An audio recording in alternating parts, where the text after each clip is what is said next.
Don't nobody grow up aspiring to be a drug addict. You know, I didn't think that's what I was gonna do. I didn't really care about where my life was going or how drugs were affecting me.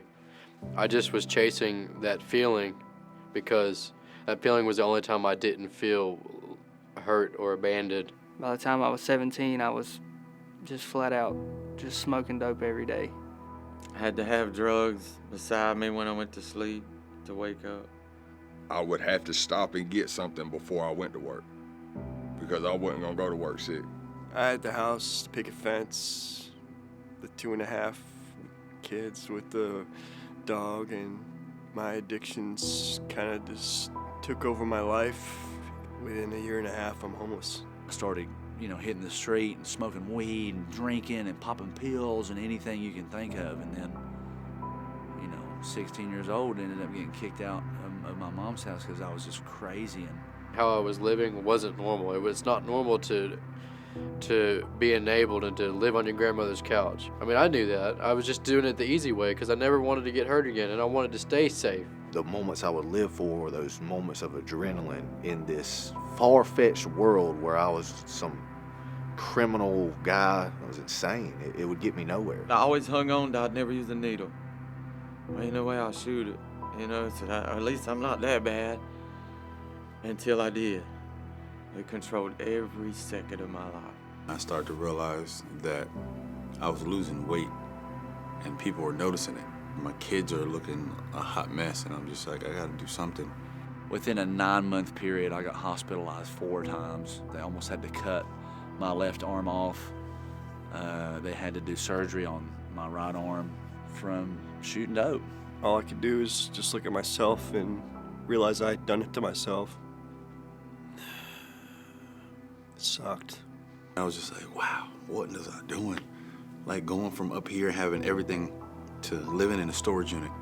I've probably overdosed 20 to 25 times in my life. It's a miracle that I'm alive. But then it got to a point where I really didn't care about living or dying. I remember me and my dad was sitting on the porch, smoking a cigarette one time, and he looked at me. He said, "You need to tighten up," because my dad wasn't always tight. So when he looked at me and was like, "You need to tighten up," I was like, "Man, you're right." God pulled me out of the road that I was on straight to hell and had enough compassion and grace and love for someone who was lost. Jacob's my younger brother who came to the program first. Totally a God thing, right? And so he goes through the program and he's starting to grow and he's starting to change a lot and the structure's working on him. So when he comes home to apologize, I'm high. I make the off decision to go back to a better way with my brother. You sign up at the door and then you're like, all right, well, I'll just, go with the flow. There's no going with the flow. I was like, what do you mean I can't talk till 8 o'clock in the morning? Everybody's wearing the same color, all the houses the same. I seen them, they had on purple shirts, so I was like, does everybody got to wear one of those? And they're like, you gotta shut up. And I'm like, oh no, this ain't gonna work for me. First of all, you're not gonna talk to me like that, okay? I came from not having to do anything, not having to follow any rules, to having to follow all these rules and having to wake up at 4:45.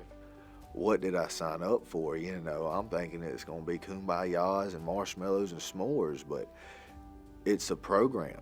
So my first night, I was just laying there in bed wondering how am I gonna make it through this at all. Dude, I didn't settle in here till like my 10th month. I stayed like this. That's how you stay out of trouble. Doug didn't even know my name until I got caught smoking. He called me Kevin for like 4 months. My biggest thing was patience. I can't stand to wait. When you're in jail, you're like, oh, let's go, run that. But when you're here, you're like, no, it's time to go. I'm about to run that.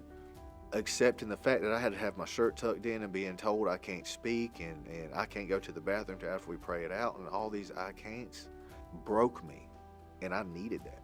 But after, waking up a couple nights, the Lord really started tugging at my heart. For me, it started with music, praise and worship music. First thing I'm listening to songs and I'm like, man, this song's good, I like that. And then it's like, there might be something here. And then you start taking your devotion more seriously. Then you pay attention when you go to church.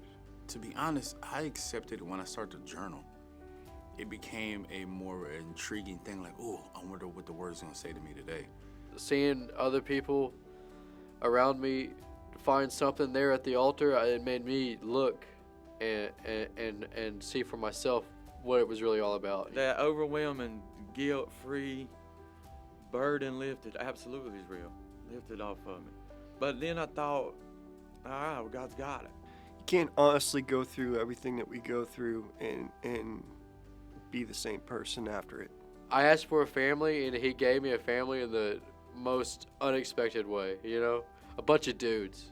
You have someone right beside you that's facing those same life challenges.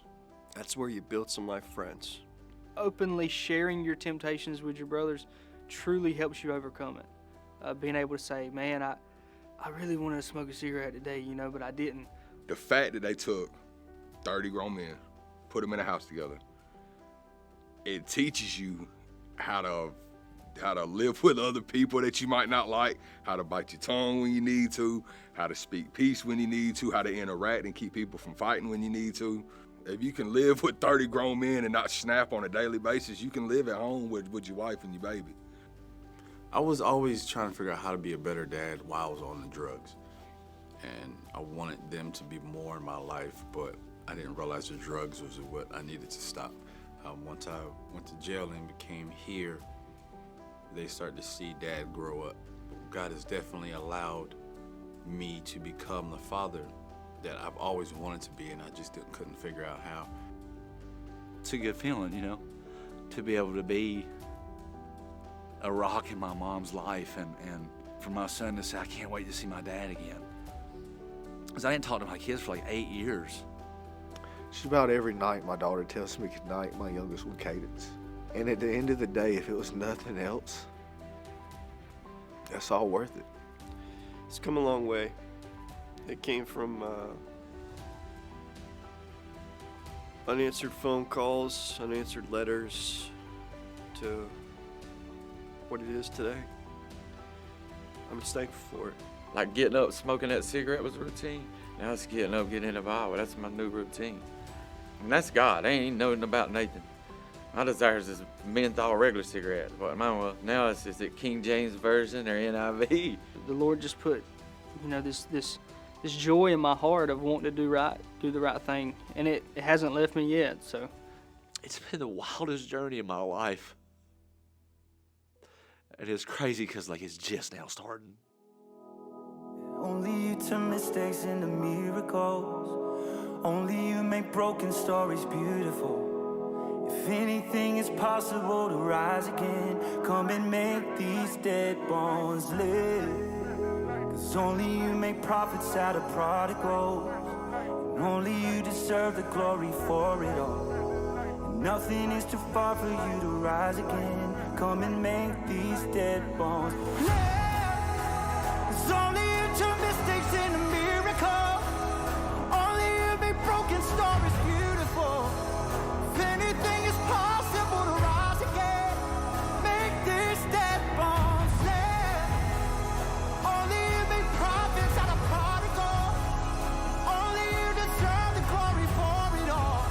'Cause nothing is too far for you to rise again. Come and make these dead bones live.